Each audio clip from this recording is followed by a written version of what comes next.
Lecture de la deuxième lettre de saint Paul apôtre aux Thessaloniciens. Paul, Sylvain et Timothée, à l'église de Thessalonique, qui est en Dieu, notre Père, et dans le Seigneur Jésus-Christ. À vous la grâce et la paix de la part de Dieu notre Père et du Seigneur Jésus-Christ. Frères, à tout moment, nous devons rendre grâce à Dieu à votre sujet, et c'est bien de le faire, étant donné les grands progrès de votre foi et l'amour croissant que tous et chacun vous avez les uns pour les autres.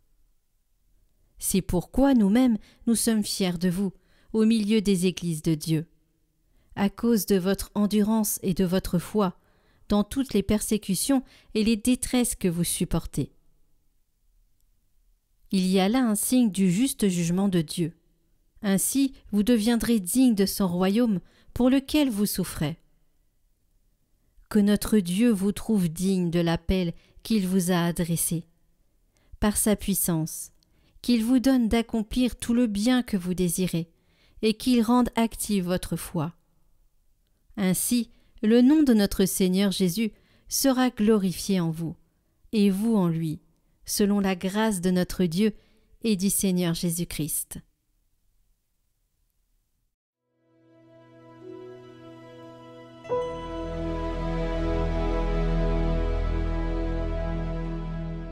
Racontez à tous les peuples les merveilles du Seigneur.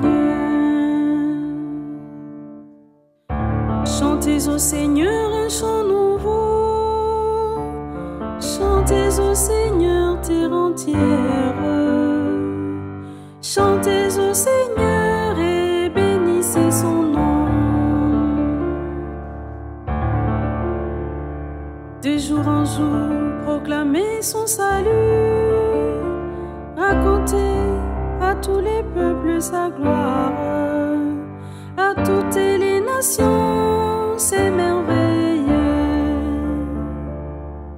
Rendez au Seigneur, famille des peuples. Rendez au Seigneur la gloire, la puissance. Rendez au Seigneur la gloire de son nom.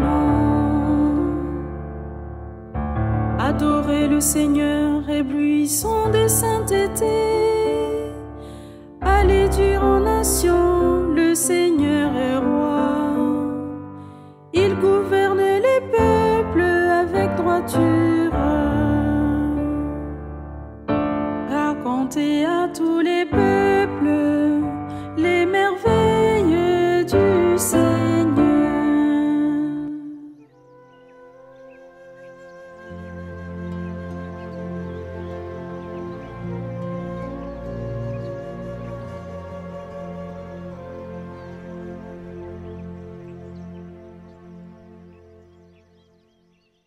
Évangile de Jésus-Christ selon saint Matthieu.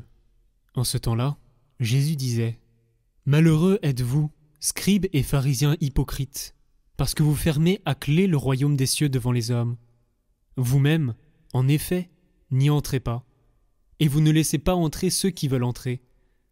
Malheureux êtes-vous, scribes et pharisiens hypocrites, parce que vous parcourez la mer et la terre pour faire un seul converti, et quand c'est arrivé, vous faites de lui un homme voué à la géhenne, 2 fois pire que vous. Malheureux êtes-vous, guides aveugles, vous qui dites : si l'on fait un serment par le sanctuaire, il est nul. Mais si l'on fait un serment par l'or du sanctuaire, on doit s'en acquitter. Insensés et aveugles, qu'est-ce qui est le plus important, l'or ou bien le sanctuaire qui consacre cet or ? Vous dites encore : si l'on fait un serment par l'autel, il est nul. Mais si l'on fait un serment par l'offrande posée sur l'autel, on doit s'en acquitter. Aveugles, qu'est-ce qui est le plus important, l'offrande ou bien l'autel qui consacre cette offrande ? Celui donc qui fait un serment par l'autel, fait un serment par l'autel, et par tout ce qui est posé dessus. Celui qui fait un serment par le sanctuaire, fait un serment par le sanctuaire, et par celui qui l'habite. Et celui qui fait un serment par le ciel, fait un serment par le trône de Dieu, et par celui qui siège sur ce trône.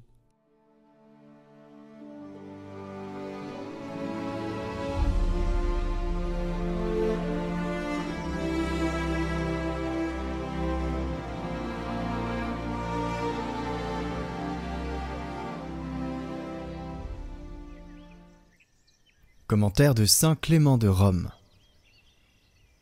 Parcourons tous les âges et nous apprendrons que de génération en génération, le Maître a offert la possibilité de se convertir à tous ceux qui voulaient se tourner vers lui.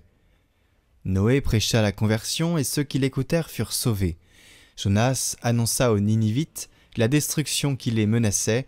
Ils se repentirent de leurs péchés, ils apaisèrent Dieu par leurs supplications et ils obtinrent le salut, bien qu'étrangers à Dieu. Par sa volonté toute puissante, il veut faire participer tous ceux qui l'aiment à la conversion. C'est pourquoi nous devons obéir à sa magnifique et glorieuse volonté. Implorons humblement sa miséricorde et sa bonté. Confions-nous à sa compassion, en abandonnant les préoccupations frivoles, la discorde et la jalousie qui ne conduisent qu'à la mort. Restons humbles. Rejetons tous les sentiments d'orgueil, de jactance, de vanité et de colère. Attachons-nous fermement aux préceptes et aux commandements du Seigneur Jésus, nous rendant dociles et humbles devant ses paroles. Car voici ce que dit la parole sainte. Vers qui tournerai-je mon regard, sinon vers l'homme doux, pacifique, qui tremble à mes paroles.